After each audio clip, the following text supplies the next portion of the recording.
Le sujet numéro 1 est un sujet d'ordre social, modernisation et sécurisation de la chaîne foncière, attestation de droits d'usage coutumier, en abrégé ADU. Modernisation et sécurisation de la chaîne foncière, l'attestation de droits d'usage coutumier lancée officiellement. Abidjan, le 1er juillet 2024. L'attestation de droits d'usage coutumier, en abrégé ADU, qui marque la clôture du projet pilote du titrement massif des parcelles foncières urbaines de Côte d'Ivoire a été lancé officiellement par le ministre de la Construction, du Logement et de l'Urbanisme Bruno Nabagno-Koné le lundi 1er juillet 2024 à Abidjan au Plateau. Selon le ministre de la Construction, l'ADU, établie sur du papier sécurisé, fiable et infalsifiable, est produite et délivrée par l'administration foncière avec un identifiant unique du foncier de Côte d'Ivoire, en abrégé UDUFCI, ou si vous voulez IDUFCI, est le modèle unique qui remplace désormais l'attestation villageoise. Donc, chers parents, ce qu'on est en train de vous expliquer, on ne vous parle pas de l'ACD. On est en train de vous parler avant le 1er juillet 2024, il y avait un livre foncier qu'on remettait aux chefferies villageoises.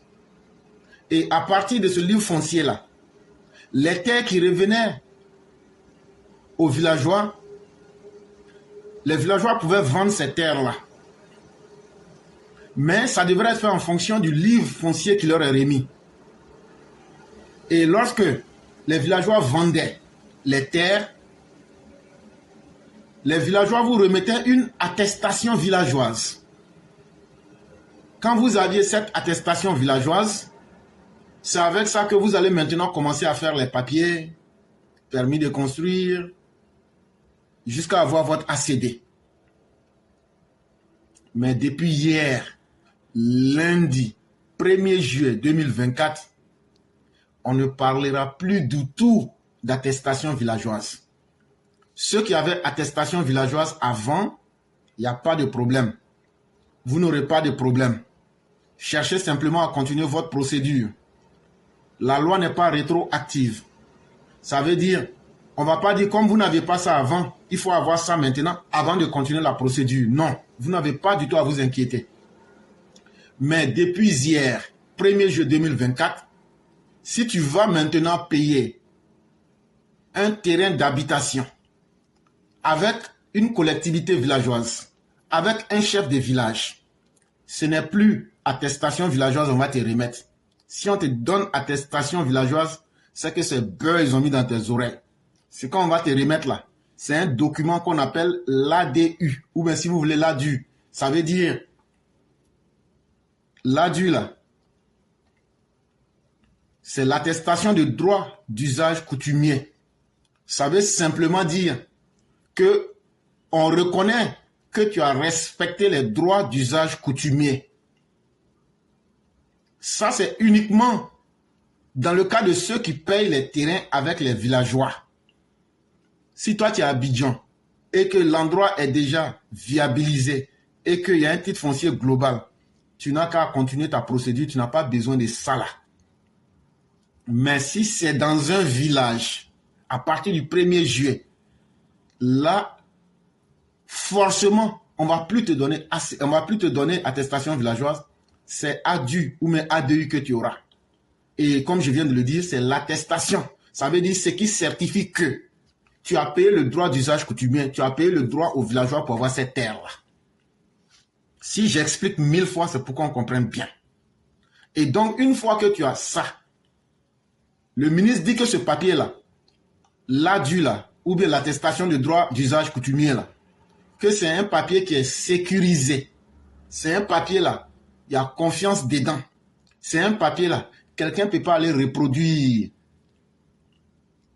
Et produite et délivrée par l'administration foncière avec un identifiant unique du foncier de la Côte d'Ivoire. Et quand tu as ce document-là, le numéro que tu as sur ton document-là, il n'y a pas un deuxième ou mais il n'y a pas même chose sur un autre document. Et c'est le seul modèle maintenant qui va remplacer l'attestation villageoise. Aujourd'hui, nous mettons à la disposition des populations un document qui permet de transférer aux populations de façon totalement sécurisée les droits d'un détenteur, des droits coutumiers et la propriété d'une parcelle de terrain, a expliqué le ministre. Pour lui, cette réforme permet de rendre transparente la procédure d'immatriculation de la parcelle pour l'usager en procédant à la création massive de titres fonciers lors du lotissement. Cela lui permet, quand il achète un lot, de savoir que le lotissement a été préalablement approuvé. Il ne peut pas y avoir le même document sur deux parcelles. Et donc, le ministre a expliqué, il dit, une fois que quelqu'un te donne un addu, tu peux directement vérifier et tu vas voir que ce numéro-là, ça n'existe nulle part. Mais ce qui est encore plus intéressant, c'est qu'avec ce document-là, ça va maintenant accélérer la production des ACD. Et donc, quand tu achètes un lot, on va savoir si le lot a été approuvé ou pas à partir du numéro. Et donc là, les villageois qui trompaient les gens là, en tout cas, si les choses se passent comme c'est dit là, c'est fini. J'ai vu même un chef à Nono là-bas se plaindre que pourquoi on veut enlever les attestations, comment on appelle, villageoises pour les remplacer par les ADU. Mais on connaît vos intentions. À travers les attestations villageoises, vous avez vendu des terrains à 10, 15, 20 personnes. C'est ça qui est fini maintenant. Maintenant, là, le temps de la transparence est venu. Votre commerce de vendre le même terrain à 10 personnes, ce temps, il est terminé. Et nous saluons et encourageons le gouvernement. Il ne faudrait pas que ce soit simplement du flatou vocis, qu'on nous vende du vent et qu'on ne puisse rien voir là-dedans. On veut voir que véritablement ça marche. C'est vraiment important. Et l'une des innovations, a poursuivi le ministre, c'est que désormais, les seules pièces demandées sont l'ADU et la pièce d'identité. Avec cette réforme, a-t-il annoncé, la capacité de traitement des ACD sera pratiquement portée à 100 000 actes par an contre 17 000 à peu près actuellement. Et donc, grâce à ce document-là, une fois que tu as l'ADU là, tu n'as plus besoin de beaucoup de papiers encore. C'est l'ADU là. Tu prends simplement plus ta carte d'identité. Tu t'en vas déposer, tu as ton ACD. Est-ce que ça là, c'est pas bien? Est-ce que c'est pas facile? Et grâce à ça, l'ADU là, tu as ça seulement avec ta carte d'identité, tu fais la photocopie, tu ajoutes dessus, tu t'en vas déposer au ministère. Tu n'as même plus besoin de te fatiguer, puis tu attends tranquillement. Grâce à cette nouvelle procédure-là, actuellement, on délivre 17 000 ACD par an. Mais grâce à cette procédure qui sera facilitée et qui sera accélérée, on va passer de 17 000 à 100 000 ACD qu'on va pouvoir donner aux populations. Est-ce que ça, c'est pas bien? Mais tout ce qu'on vient de dire, c'est beau. Mais est-ce que ça va se faire comme on nous le dit? Est-ce que ça va se faire sans la corruption? Est-ce que ça va se faire sans créer d'autres difficultés aux populations? Sachant bien que le ministère de la Construction est l'un des ministères les plus corrompus et l'un des ministères les plus désordonnés de la Côte d'Ivoire. Nous saluons certes l'effort du ministre Bruno Koné-Nabagné, mais en même temps, ne mettons pas de la pommade, de la pénicilline sur la peau morte. Le ministère de la Construction est trop corrompu. Il y a trop de corruption. À chaque étape, il y a des gens qui ont fait des consortiums. Et ceux-mêmes qui avaient été arrêtés, où en est-on avec leur jugement? Si tout ça là, vous ne frappez pas à l'intérieur pour corriger, quelle que soit la beauté des lois que vous prendriez, ça sera toujours saboté ou bien ça n'ira pas loin.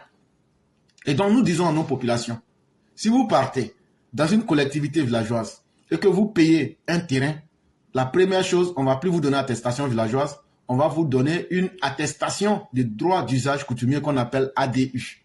Quand tu as ça là, tu prends ça, plus ta carte d'identité, la photocopie, tu t'en vas déposer, c'est un direct ACD. Ça c'est si les choses se passent bien. Mais comme on sait qu'en Côte d'Ivoire, les gens aiment faire les grandes annonces, mais les choses se passent très mal et personne ne veut se plaindre, et personne ne veut dénoncer, s'il y a des EPV ou bien des personnes qui se sentent abusées lorsque ces procédures que je viens de dire, elles les ont respectées mais elles n'ont pas obtenu leurs droits, vous avez quelques possibilités. Vous pouvez dire, parce qu'on ne peut pas demander aux corrompus de combattre les corrompus. On ne peut pas se plaindre avec le ministère de la Construction quand ce sont les agents même du ministère qui sont les éléments qui favorisent la corruption. Donc, même s'ils mettent un numéro vert là-bas, on n'a pas confiance en eux. Par contre, vous pouvez directement vous plaindre à Spacia, vous pouvez vous plaindre à travers les bureaux du ministre de la bonne gouvernance et vous avez plusieurs stratégies qu'on dit ici toujours. Ou bien même vous venez ici, vous dites voilà ce qui a été fait et on va se plaindre ensemble pour comprendre de quoi il est question et puis mettre la vérité au grand jour. L'information que je viens de vous donner a été tirée du CICG.